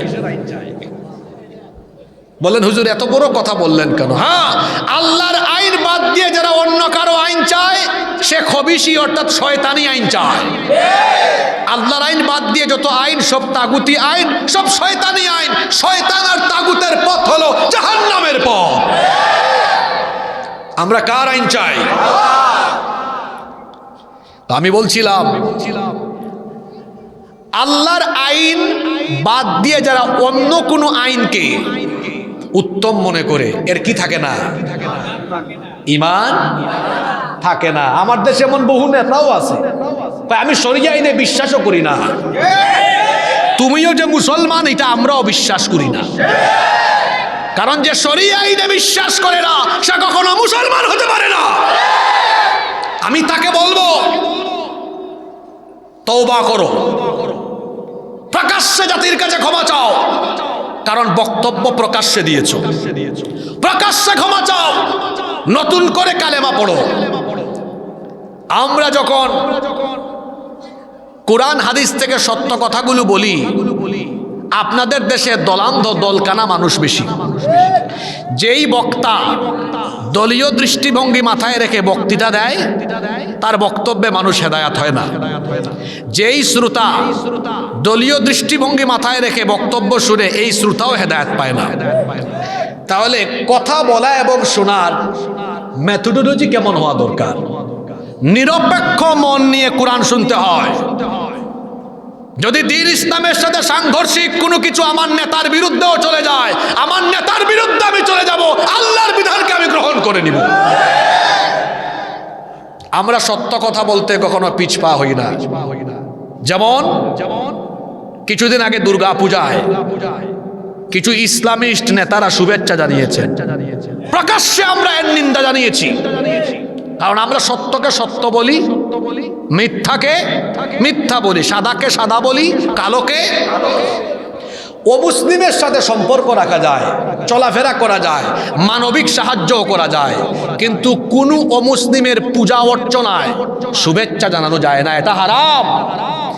এমনকি কোনো অমুসলিমের পূজা অর্চনায় নিজে গিয়ে পার্টিসিপেট করাও যায় না, কারণ তাদের উৎসবের দিনগুলোতে আল্লাহর গজব সেখানে বর্ষিত হয়। তো আপনার হিন্দুদের বাড়িতে যাইতে এত মন চাইলে পূজা ছাড়া বাকি দিন যাইতে পারেন না? 365 দিনের মধ্যে তারা পূজা করে কই দিন? আমি তো জানি না কই দিন করে। না না, ওই দুর্গা পূজার টাইমে কই দিন করে? 5 দিন। ওরে বাপরে বাপ, 5 দিনে আপনার এত দরদ উতলাই পড়ে। আপনি 5 দিন বাদ দিয়ে 360 দিন যান, তার বাড়িতে গিয়ে বলেন কোনো সমস্যা, কোনো অসুবিধা? আচ্ছা, আপনাদের কোনো অসুবিধা আছে কিনা, আপনাদের এলাকায় রাস্তাঘাট লাগবে কিনা, কেউ অসহায় আছে কিনা, অসুস্থ আছে কিনা, সেবা করি। ওই 5 দিন যান কেন আপনি? আমার কথা বুঝতে পেরেছেন আপনারা?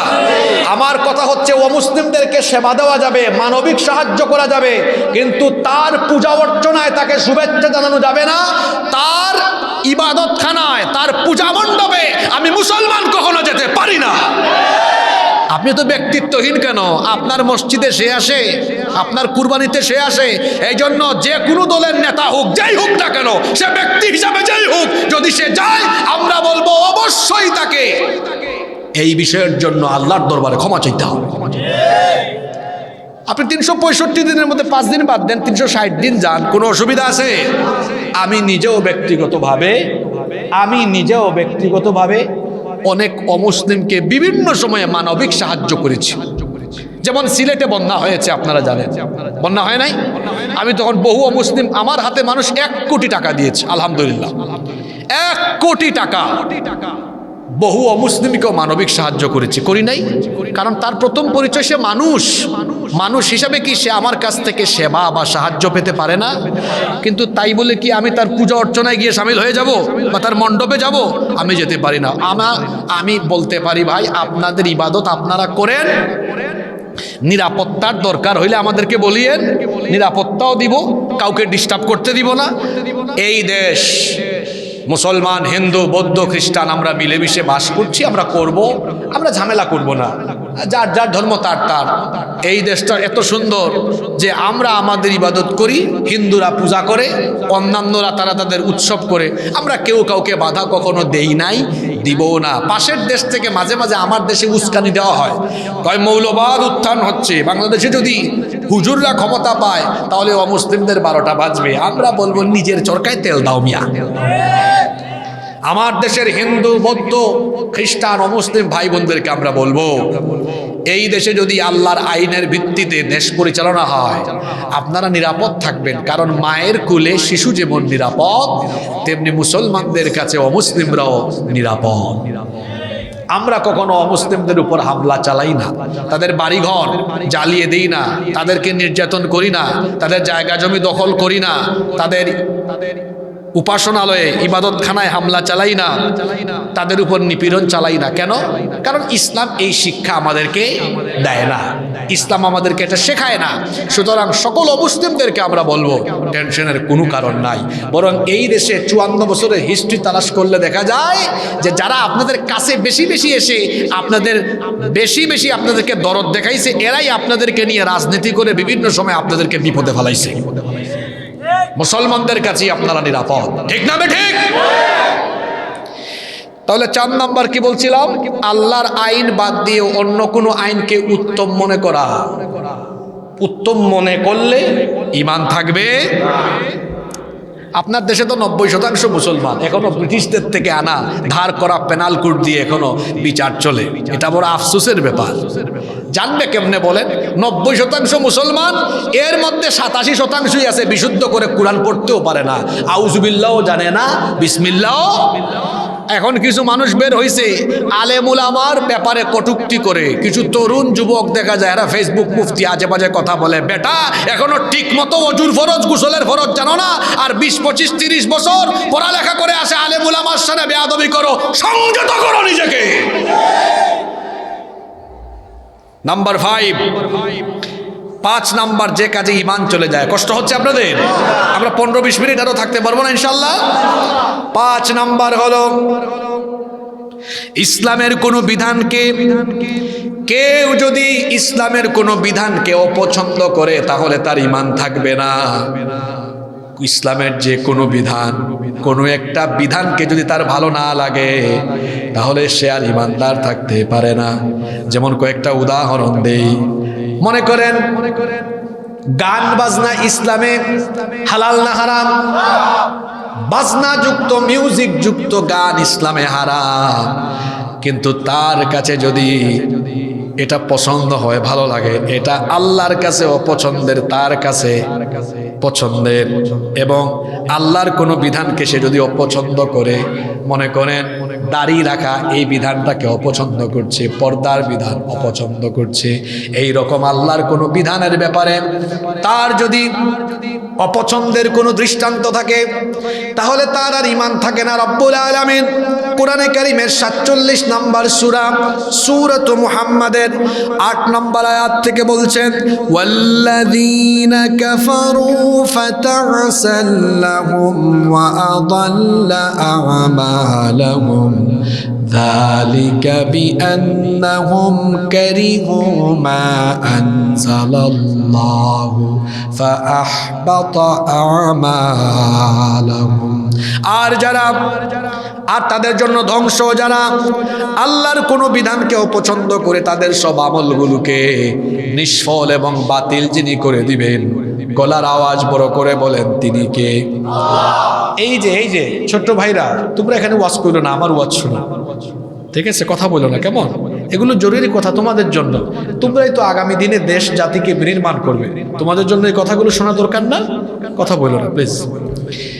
6 নম্বর হলো ইসলামের কোনো বিধানকে নিয়ে কেউ যদি ঠাট্টা করে, উপহাস করে, তারও ঈমান থাকে না। যেমন অনেক ব্যক্তি আছে দেখবেন, আপনাদের সমাজেও পাবেন, টাকনুর উপরে কেউ কাপড় পরিধান করে, তারে নিয়ে ঠাট্টা করে, কই দেখ। কেউ দাড়ি রাখে। আহারে, আমি এমন মানুষও শুনেছি, মনে করেন কিছু মানুষের দেখবেন দাড়ি এই দিকেও উঠে নাই, এই দিকেও উঠে নাই, শুধু এইখানে কিছু দাড়ি আছে। দুষ্টা কি তার নাকি? অনেক মানুষকে বলতে শুনেছি, দেখ ছাগলের দাড়ি, নাউজুবিল্লাহ। এই রকম করে কেউ যদি ইসলামের কোনো একটা বিধানকে নিয়ে কটূক্তি করে, তারা ঈমান থাকে না। আপনি দাড়ির মতো একটা বিধান নিয়ে কেমনে কটূক্তি করেন? পৃথিবীর সমস্ত নবী এবং রাসূলদের দাড়ি ছিল কি ছিল না? যে কোনো বিধানকে নিয়ে কেউ যদি কটূক্তি করে, টেলিভিশনের টক শোতে দেখবেন কিছু বুদ্ধিজীবী নামের পরজীবী মূর্খ আছে যারা বলে ইসলামের বহু আইনের ব্যাপারে, এগুলোকে তারা বলে বর্বর আইন। ইসলামের আইনকে যারা বর্বর আইন বলে ঠাট্টা করে, মস্করা করে, এদের কখনো ঈমান থাকতে পারে?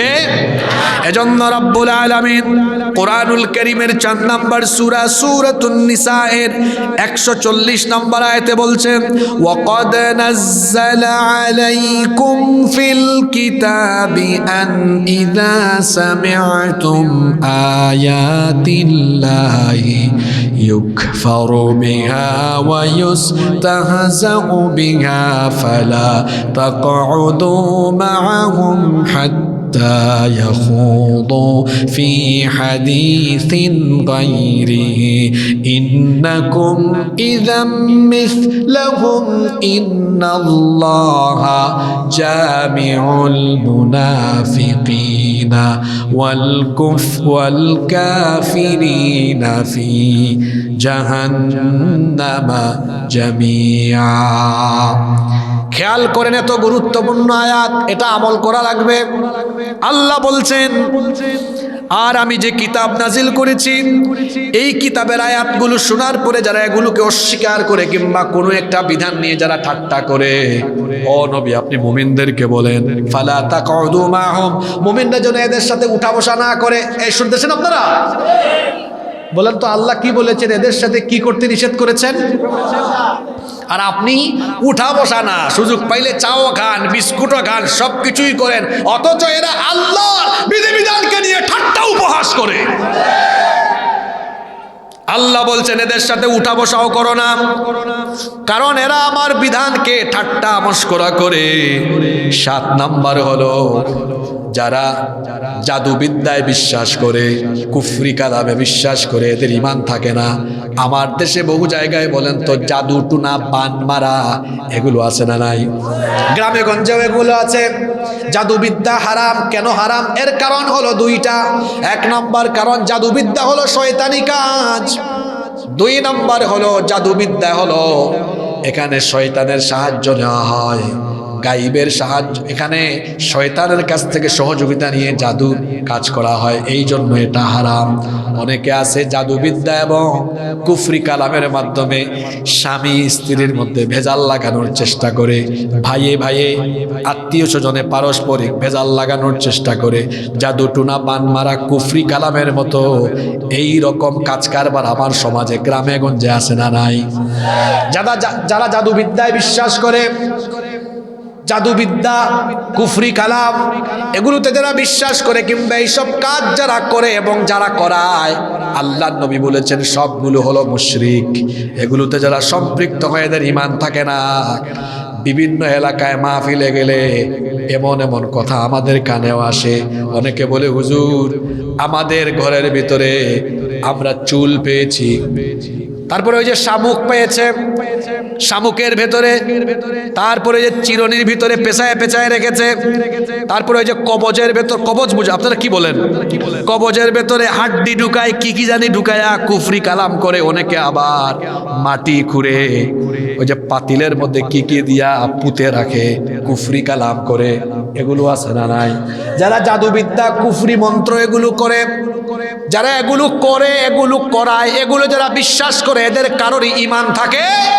এজন্য খবরদার এইসব ক্ষেত্রে পুরুষের চাইতে নারীরা এগিয়ে বুঝতে পেরেছেন মহিলা যারা বাড়ি থেকে শুনছেন মা বোনেরা মহিলাদেরকে বলবো জাদুকরের কাছে যাবেন না জাদুবিদ্যায় বিশ্বাস করবেন না কুফরি কালাম তন্ত্র মন্ত্র এগুলোতে জড়াবেন না কারণ এগুলোতে যারা জড়ায় এদের ঈমান আর থাকে না ঈমান চলে যায় 8 নম্বর হলো ইসলাম আর মুসলমানদের বিরুদ্ধে যারা ইসলাম আর মুসলমানদের বিরুদ্ধে কাফির মুশরিকদেরকে যারা সাহায্য করে এদের ঈমান থাকে আমার দেশে এমন বহু লোক আছে শুধু ক্ষমতার জন্য মুশরিকদেরকে সহযোগিতার জন্য আর নিজের ক্ষমতাকে রাখার জন্য ইসলাম আর মুসলমানদের বিরুদ্ধে কাজ করে আলেমদের মতো শ্রেষ্ঠ সন্তানদেরকে তাদের বিদেশি প্রভুদেরকে খুশি করার জন্য আলেমদেরকে জঙ্গি বানায় আপনারা বাংলাদেশে এগুলা দেখেন নাই হ্যাঁ গত 17 বছর এগুলা দেখেন নাই ওই দাদা বাবুদের কাছ থেকে আসা প্রেসক্রিপশনে আলেমদেরকে দেখলেই রাজাকার বানিয়েছে কথা বলেন না কেন দিল্লি থেকে আসা প্রেসক্রিপশনের ভিত্তিতে আলেমদেরকে জঙ্গি নাটক মঞ্চায়ন করে আলেমদেরকে জেলখানায় ঢুকায় রেখেছে হয় না এগুলো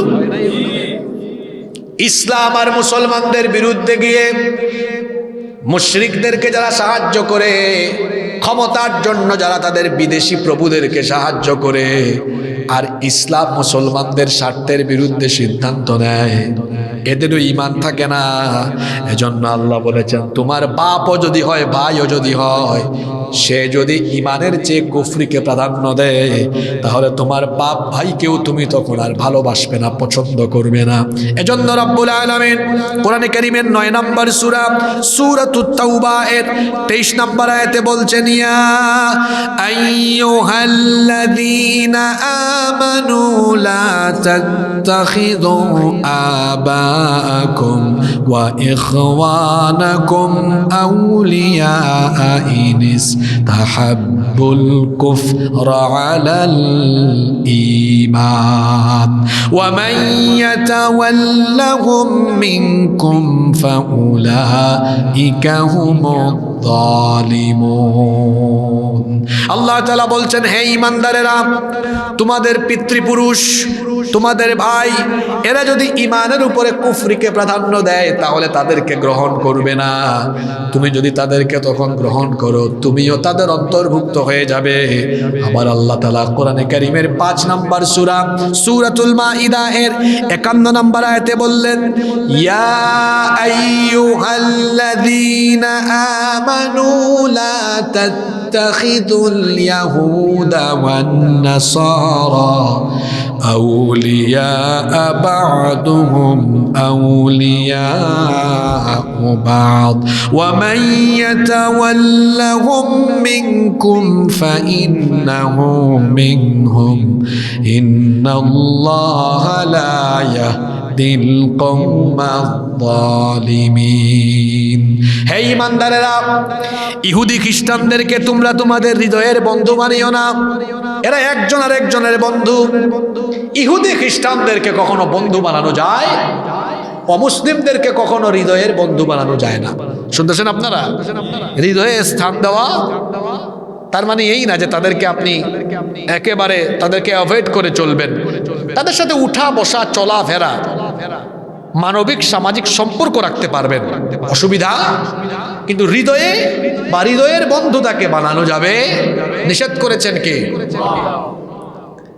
দেখবেন ইহুদি খ্রিস্টান তাদের বিদেশি প্রভুদেরকে সাহায্য করার জন্য অনেক সময় তারা ইসলাম আর মুসলমানদের স্বার্থে যা করা দরকার তা করে না। আমি উদাহরণ দিব, আপনাদের দেশে 90% মুসলমান হওয়া সত্ত্বেও আপনাদের সিলেবাসের মধ্যে কোরআন হাদিস নাই কেন? স্কুল কলেজগুলোতে নাই কেন? কাদেরকে খুশি করার জন্য? 90% মুসলমান থাকা সত্ত্বেও আপনার দেশের আদালতের মধ্যে কোরআনী আইন নাই কেন? আপনার দেশের মধ্যে ইসলাম আর মুসলমানদের স্বার্থ বিরোধী অনেক কাজ কেন হয়? এই জন্য হয়, যদি তারা এগুলো বন্ধ করতে চায় বা ইসলাম আর মুসলমানদের স্বার্থে বেশি বেশি কাজ করতে চায়, তাদের বিদেশি প্রভুরা নারাজ হয়ে যাবে, সাহায্য আসা বন্ধ হয়ে যাবে, এমনকি ক্ষমতায় থাকার সম্ভাবনাও তারা হারিয়ে ফেলতে পারে। 9 নম্বর, এটা খুব গুরুত্বপূর্ণ পয়েন্ট। আল্লাহ যা হালাল করেছেন সেটাকে যদি কেউ হারাম বানায়, আর আল্লাহ যা হারাম করেছেন সেটাকে যদি কেউ হালাল বানায়, এর ঈমান নাই। আপনাদের দেশে এই জিনিস রাষ্ট্রের সর্বোচ্চ জায়গায় চলে। আপনাদের চোখে আঙ্গুল দিয়া দেখাই, মদকে আল্লাহ করেছেন। যারা বলে না হেরা কি নিয়ন্ত্রিত মাত্রায় হালাল মনে করে নাকি? মদকে আল্লাহ কি করেছেন? দেখি বীর পুরুষের মতো সাহস করে বলি ফেলেন দেখি, আপনার দেশের সরকার এটাতে করছে কি? শরম লাগে। কিছুদিন আগে ওই যে ধর্ম উপদেষ্টা আফম খালেদ দেখছেন বক্তব্য দিয়েছেন যে আমার একার দ্বারা কোনো কিছু করা সম্ভব না, কারণ আমার নিজের বেতন হয় ওইসব জায়গা থেকে, চাইলেও আমি একা বন্ধ করতে পারছি না। উনি ওনার অসহায়ত্বের কথা প্রকাশ করেছেন যে আমি একা তো সব কিছু করতে। আচ্ছা আসেন আমরা আমাদের পয়েন্টে আসি। আল্লাহ যেটা হালাল করেছেন সেটা কেউ হারাম করতে পারবে? আল্লাহ যেটা হারাম করেছেন কেউ হালাল করতে পারবে? হালাল হারামের ইখতিয়ার কার? আপনার দেশে দেখেন কি করছে কারবার, এটা রাষ্ট্রের সর্বোচ্চ জায়গায় চলছে। মদকে আল্লাহ করেছেন হারাম।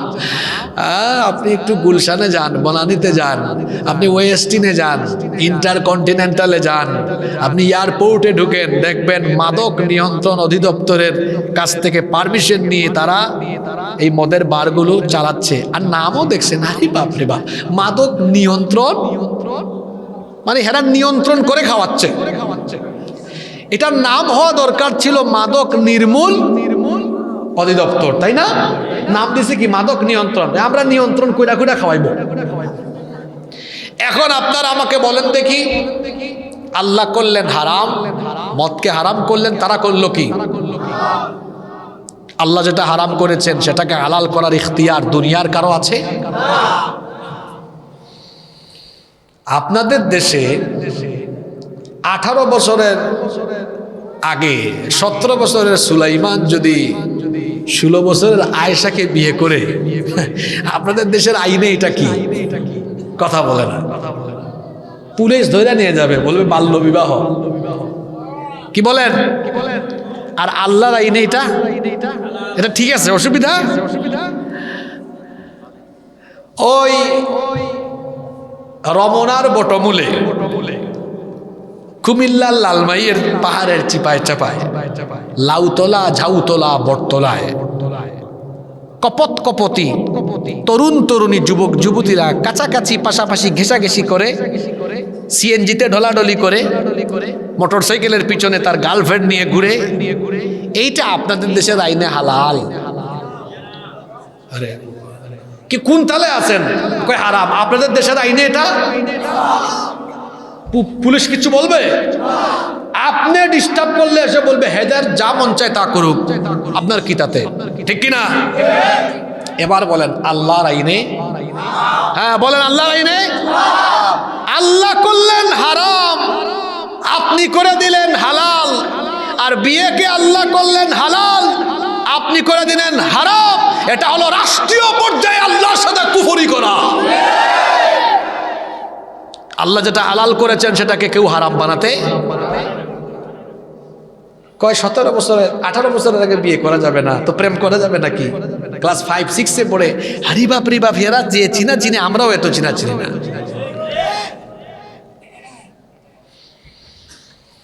আল্লাহ যেটাকে হালাল করেছেন সেটা হালাল, আল্লাহ যেটাকে হারাম করেছেন সেটা।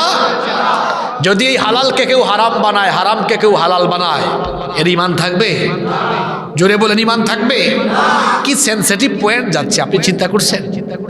10 নাম্বার হলো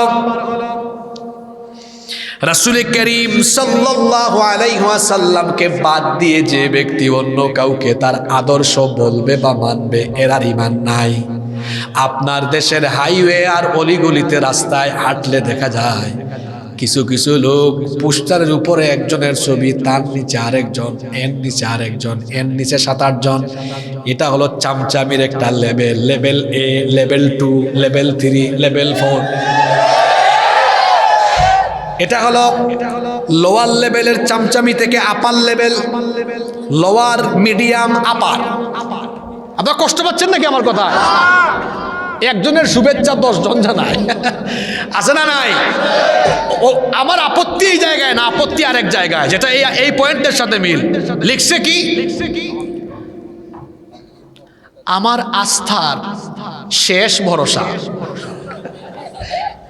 আমার আশ্রয়ের ঠিকানা, আমার আদর্শ, আমার অভিভাবক। লেখে কি লেখে না? মুসলমানের আদর্শ একজন, তার আদর্শ, তিনি হচ্ছেন মুহাম্মাদুর রাসূলুল্লাহ। আল্লাহ নবীকে আদর্শ বাদ দিয়ে যে যদি কেউ অন্য কাউকে আদর্শ বানায়, তার আর ঈমান থাকে না। আমার মাথা থেকে পা পর্যন্ত, আমার 3.5 হাত বডিতে আমার নবীর আদর্শ থাকবে। নবীজি ছিলেন যেমন, আমি হওয়ার চেষ্টা করব তেমন। এখন আমার নবী দাড়ি রেখেছেন, আমিও দাড়ি রাখার চেষ্টা করব। টাকনোর উপরে কাপড় পরিধান করেছেন, আমিও টাকনোর উপর পরব। আমার নবী মেসওয়াক করতেন, আমিও চেষ্টা করব মেসওয়াক করতে। আমার নবী মুচকি হেসে কথা বলতেন, আমিও মুচকি হেসে কথা বলার চেষ্টা করব। আমার নবী কাউকে গালি দিতেন না, মন্দের জবাব ভালো দিয়ে দিতেন, আমিও মন্দের জবাব ভালো দিয়ে দিব।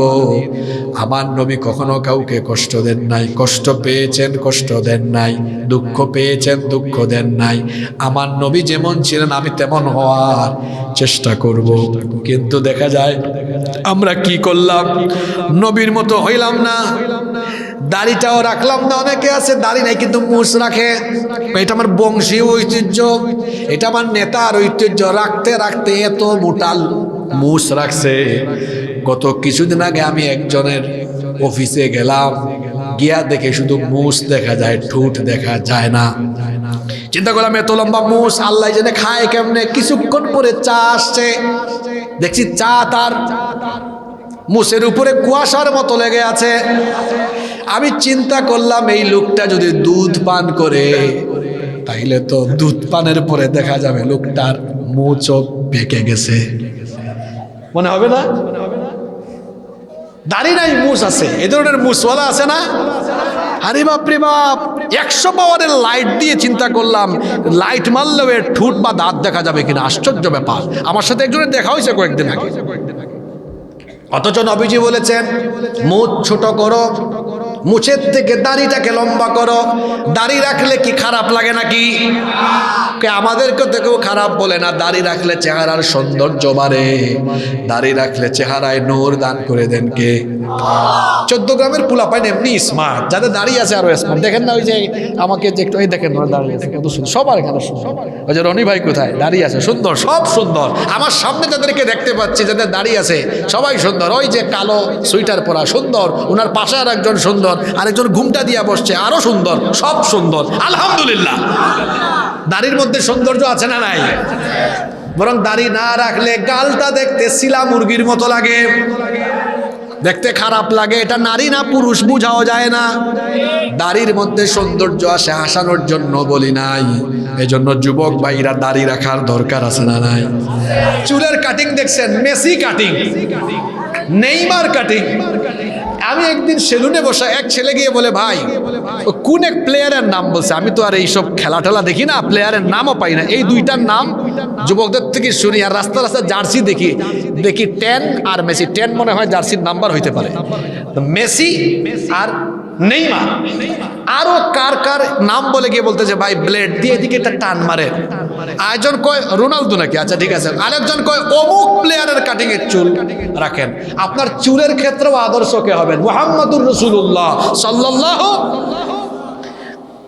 আপনার খাওয়া দাওয়ায় আদর্শ হবেন মুহাম্মাদুর রাসূলুল্লাহ সাল্লাল্লাহু। তিনি ডান হাতে খেতেন, আস্তে আস্তে খেতেন। কেউ কেউ আছে খাওয়ায় বসলে গলা পর্যন্ত একেবারে খায়, খাওয়ার পরে এমনে বসে একেবারে টাল মাটাল হয়ে যায়। নবীজি পেটের 1 ভাগ সব সময় খালি রাখতেন।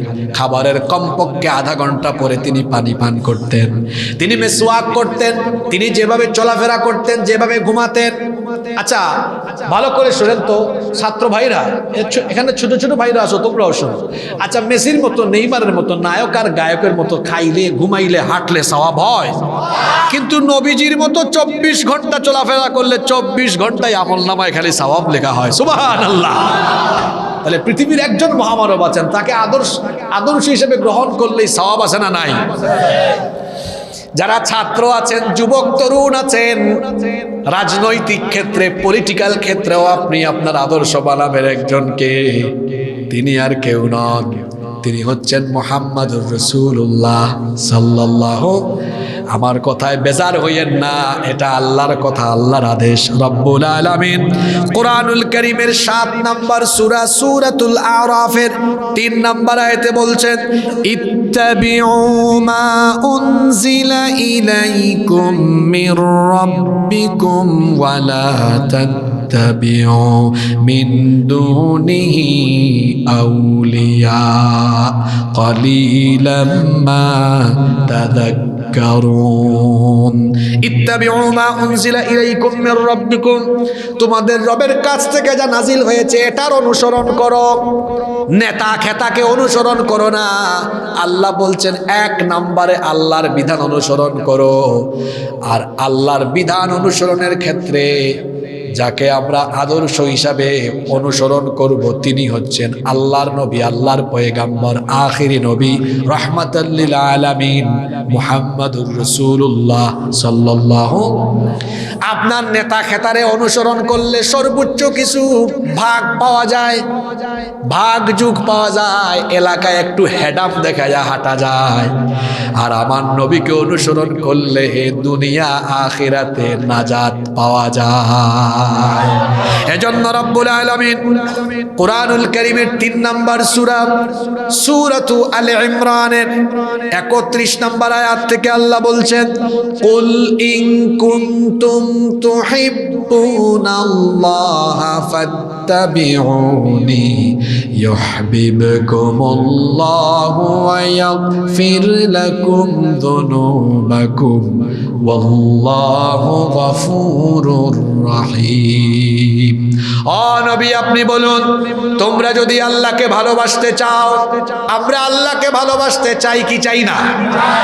তোমরা যদি আমাকে ভালোবাসতে চাও, নবী আপনি বলেন তোমরা আমার অনুসরণ করো। যদি আমার অনুসরণ করো, তোমরা আল্লাহকে ভালোবাসা লাগবে না, ইউহিব্বুকুমুল্লাহ, আল্লাহ নিজেই তখন তোমাদেরকে ভালোবাসবেন।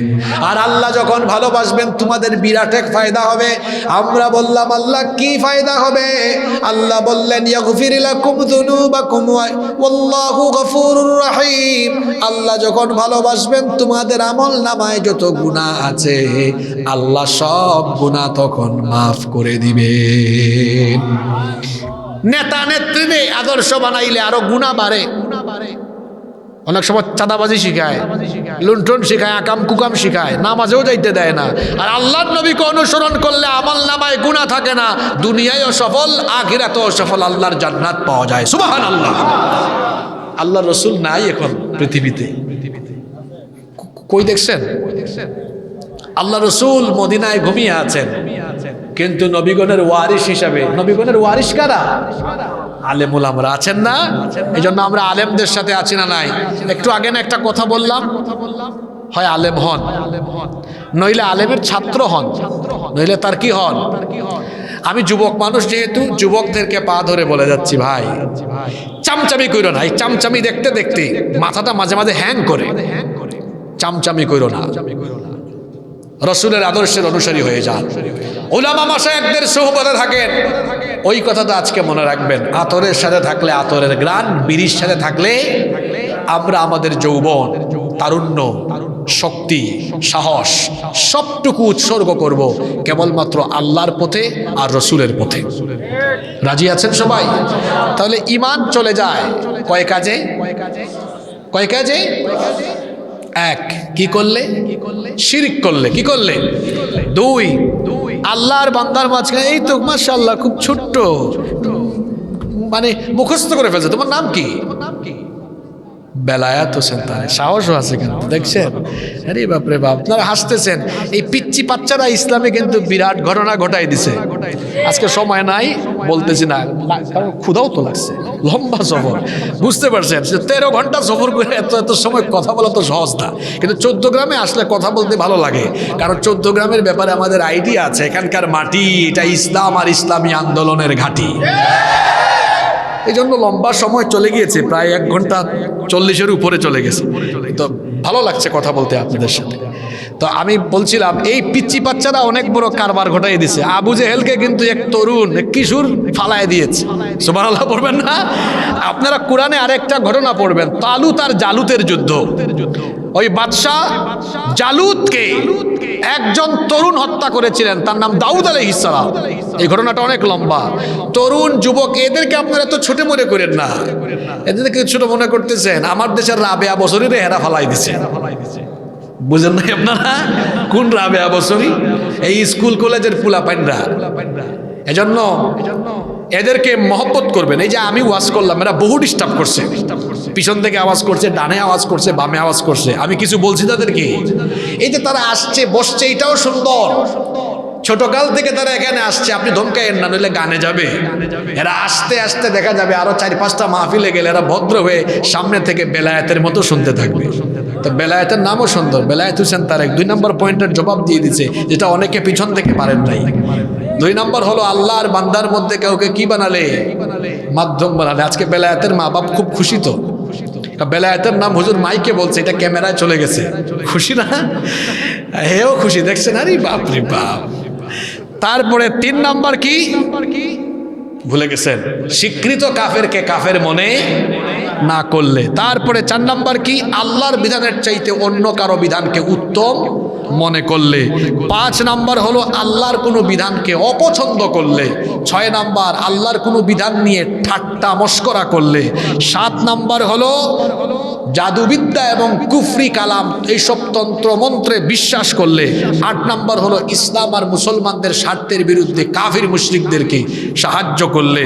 9 নাম্বার হচ্ছে আল্লাহর বানানো হালালকে হারাম বানালে, আর আল্লাহর বানানো হারামকে হালালকে হারাম, হারামকে হালাল বানালে ঈমান আর থাকে না। 10 নাম্বার নবীজি সাল্লাল্লাহু আলাইহি সাল্লামকে বাদ দিয়ে অন্য কাউকে আদর্শ বানালে। আজকে থেকে আমরা বলবো আমাদের একমাত্র আদর্শ মানবতার মুক্তির দূত মুহাম্মাদুর রাসূলুল্লাহ। যুবক ভাইরা আমাকে ওয়াদা দেন, চামচামি ছাড়বেন তো? Level A B C D দেখছেন কারবার রাস্তায় রাস্তায় দেখা যায়। চামচামির level, lower level, medium level, upper level সব বাদ, সব বাদ। একজনকে আমরা অনুসরণ করব, মুহাম্মাদুর রাসূলুল্লাহ সাল্লাল্লাহু। আজকে না আলোচনার শেষে বললাম, কোন নেতা নেত্রীর অনুসরণ করলে কি পাওয়া যায়? একটু ভাগ পাওয়া যায়, মাল পানি পাওয়া যায়, কিছু একটু হেডাম নিয়ে হাঁটা যায়। আমারে চিনেন, কালকে আমার একজন নীলফামারী চিনেন না আপনারা? আমি বলি, এগুলো প্রমাণ দিই। নীলফামারী একজন খুব হেডাম দেখায় গাড়ি চালাচ্ছে, সাইডও দেয় না, কিছু না, ইচ্ছা মতো চালাইতেছে। তারপরে আমরা তাকে ওভারটেক করে কেন সামনে গেলাম, আইসা আটকাই দিচ্ছে। চিনেন আপনি? আমার নেতা অমুক, আমি এই দল করি। আমি তখন বললাম, তা আপনি অমুক, আপনি ওই দল করেন, আমি কি আপনার সাজদা দিতাম এখন? আপনি কে? আপনি কার কি? এটা যেটা আমার কি? বরং আপনি জানেন আমি কে? কে? আমি বললাম আমি আল্লাহর বান্দা, আমি আল্লাহর বান্দা, রসুলের উম্মত। আমিও তো, আপনি জানেন আমার এখানে কত মানুষ চিনে? আমি বললাম আপনি জানেন আমাকেও কুরআন আর হাদিসের বরকতে, আল্লাহ আর রসুলের সন্তুষ্টির জুসিলায় আমাকেও সারা দেশের মানুষ চিনে, আলহামদুলিল্লাহ। যুবক ভাইদেরকে বলবো, এই যৌবন তারুণ্য নষ্ট করবেন না। এটাকে আল্লাহর দ্বীনের পথে, কোরআনের মিছিলে, ইসলামের পথে আমরা যদি দিতে পারি, এই তারুণ্য, এই যুব সমাজ উলামা মাশায়েখদের নেতৃত্বে আগামীর বাংলাদেশকে এই তরুণরাই ইসলামের বাংলাদেশ হিসাবে গঠন করবে। আপনারা এই বাংলাদেশকে সোনার বাংলাদেশ হিসাবে দেখার বহু স্লোগান শুনছেন, পরিশেষে দেখছেন যারা সোনার বাংলাদেশ বানাতে চায় তারা সোনার বাংলাদেশের কথা বলে নিজেরা সোনার পাহাড় তৈরি করেছে। মানে বুঝেন নাই? খুব বক্তব্য দিয়েছে, আমরা যদি সুযোগ পাই ক্ষুধা মুক্ত, দারিদ্রতা মুক্ত সমাজ গঠন করব। সুযোগ পাইয়া 5 বছর তার নিজের ক্ষুধাই মিটাইতে পারে না, এমন ক্ষুধার্ত। বহু কিছু শুনেছেন আপনারা। আপনারা বলেন তো, এই দেশে কোনো আলেমের নামে চাঁদাবাজির রিপোর্ট আছে? এই আওয়াজে হবে না। কোনো আলেমদের নামে চাঁদাবাজির রিপোর্ট আছে? দুর্নীতির রিপোর্ট আছে? কোনো আলেমদের নামে লুটপাটের রিপোর্ট আছে? ব্রিজ কালভার্ট বালিশকাণ্ড ঘটানোর মতো কোনো রেকর্ড আছে? তো যদি রেকর্ড না থাকে তাহলে এই সকল আলেম উলামার নেতৃত্বে একটি আলোকিত বাংলাদেশ আমরা পেতে চাই কি চাই না? কারা কারা চাঁদ দুহাত তুলে আল্লাহকে দেখান।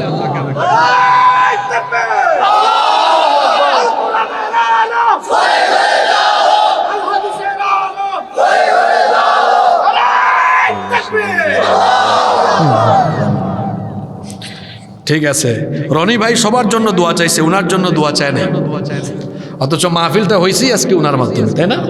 রনি ভাই আমার বড় মহব্বতের মানুষ, এই 14 গ্রামে আসলেই দেখা সাক্ষাৎ হয়। আজকের মাহফিলও তো রনি ভাইয়ের মাধ্যমে না?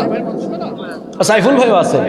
সাইফুল ভাই একটু মোটা হয়ে গেছে আগের থেকে, ব্যাডমিন্টন খেলে আর মনে হয় রাতের বেলা আবার খুব কঠিন খাওয়া দাওয়া করে। এই জন্য সাইফুল ভাইও আমার মহব্বতের মানুষ। যাই হোক, ওনার জন্য, ওনাদের দুজনের জন্য আপনারা দোয়া করবেন। এই দুইজন ব্যক্তি কিন্তু আলেম ওলামা প্রিয়, এরা হাইওয়ে হুজুর পাইলেই ধরে। এদের কথা কেন বললাম? আলেমদের সাথে থাকেন। ওই যে বললাম না, আতরের সাথে থাকলে আতর, বিড়ির সাথে থাকলে বিড়ি। তো আমার সাইফুল ভাই, রনি ভাইয়ের জন্য দোয়া করবেন। এই এলাকায় অনেক মুর্দেগান আছেন, প্রবাসীরা আজকের মাহফিলের জন্য সহযোগিতা করেছে, তাদের জন্য দোয়া হবে, আপনাদের জন্যও হবে, টেনশন করেন না।